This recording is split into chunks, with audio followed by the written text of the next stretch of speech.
Assalamualaikum warahmatullahi wabarakatuh. Saya Dwi Yulana Putri sebagai pemateri pertama akan menjelaskan pengertian dari kategori. Dalam konteks logika, kategori berarti uraian rincian tentang suatu keberadaan atau eksistensi yang terdiri atas pengertian-pengertian yang sangat umum dan hakiki yang menjadi bentuk pemahaman terhadap sesuatu itu. Demikian yang bisa saya sampaikan. Selanjutnya akan dijelaskan oleh teman-teman saya. Bismillahirrahmanirrahim. Assalamualaikum warahmatullahi wabarakatuh. Saya Erni Luciana dari kelompok 6. Saya sebagai pemateri kedua akan menjelaskan tentang jenis-jenis kategori. Baik, sebelumnya, upaya untuk memahami segala sesuatu yang ada berdasarkan konstruksi pemikiran logis Aristoteles, maka akan diuraikan ke dalam 10 keberadaan yang oleh Aristoteles disebut dengan 10 categories.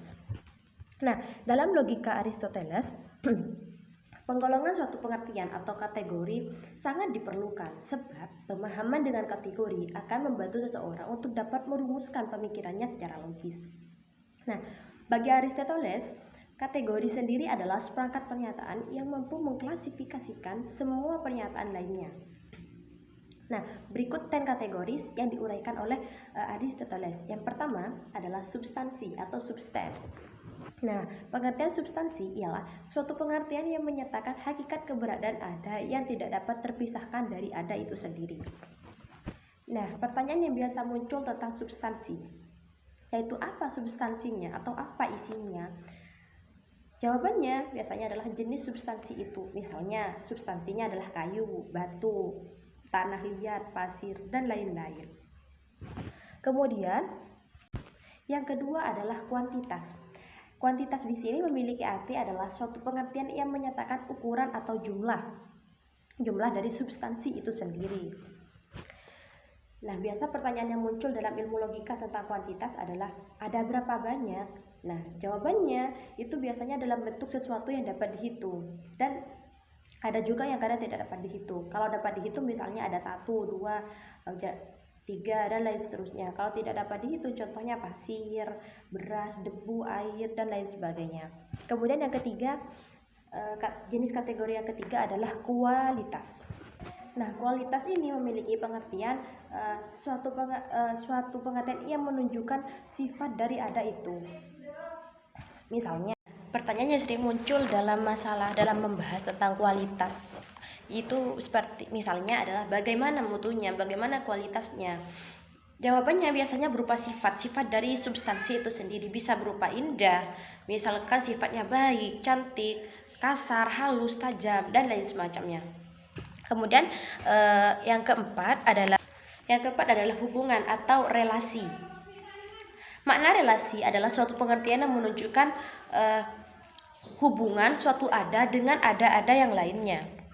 Maksudnya adalah dalam logika biasanya dalam pengkategorian biasanya muncul bagaimana hubungannya. Jawabannya biasanya berupa keterhubungan. Contohnya, hubungan meja dengan buku, karena meja bisa dijadikan sebagai tempat menaruh buku. Misalkan meja dengan lantai.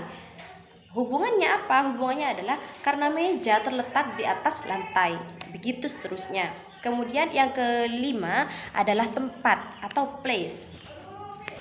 Makna tempat ini adalah pengertian yang menunjukkan letak ada itu di tengah-tengah ada yang lainnya. Maksudnya di sini di mana gitu. Inti dari tempat di sini adalah di mana letak substansi itu. Jawabannya biasanya ya berupa tempat atau lokasi. Contohnya ada di kamar belajar, ada di depan pintu, ada di dalam kamar, seperti itu. Kemudian yang keenam adalah waktu. Waktu diartikan sebagai menunjukkan kapan atau berapa jumlah waktu ada itu berada. Maksudnya biasanya menanyakan tentang kapan terjadinya. Karena pertanyaan kapan, maka jawabannya pasti tentang waktu. Misalkan contohnya ada sekarang, tadi, baru saja, 2 jam yang lalu, atau 1 menit yang lalu, dan lain sebagainya. Kemudian selanjutnya adalah posisi. Jadi posisi ini memiliki pengertian memiliki makna, menunjukkan bagaimana suatu ada itu berada di tempatnya. Nah, di mana posisinya? Jawabannya ya berupa posisi substansi. Contohnya, meja berdiri tegak di kamar belajar, buku terletak di kamar meja, di atas meja.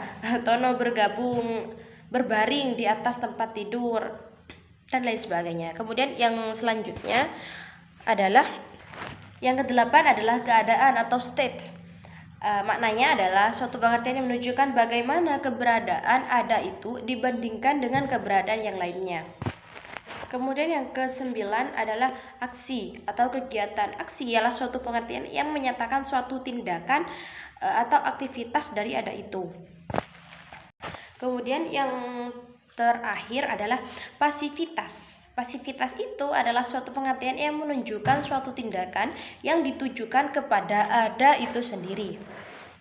Nah, berikut baru tadi adalah 10 kategori tentang pembagian jenis-jenis kategori menurut Aristoteles.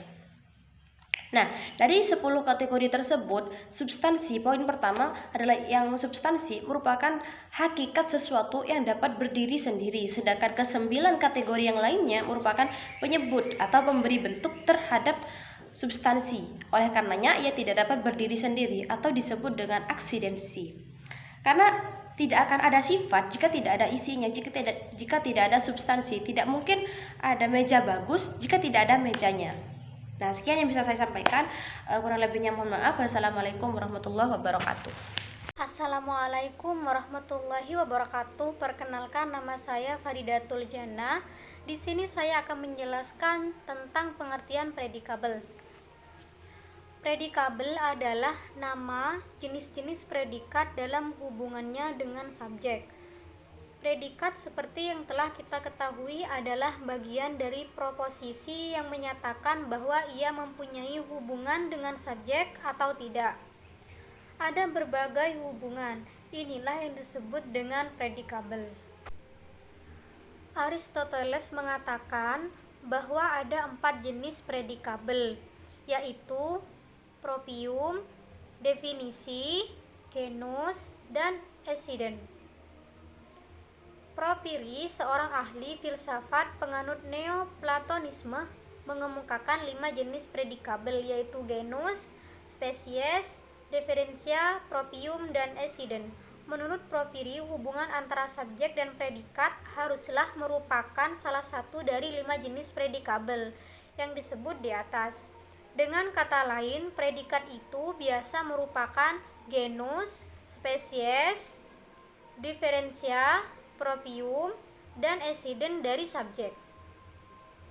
Haruslah diingat bahwa ke dalam klasifikasi predikabel tidak termasuk term-term khusus karena ahli-ahli logika tradisional berpendapat bahwa term-term khusus tidak bisa menjadi predikat.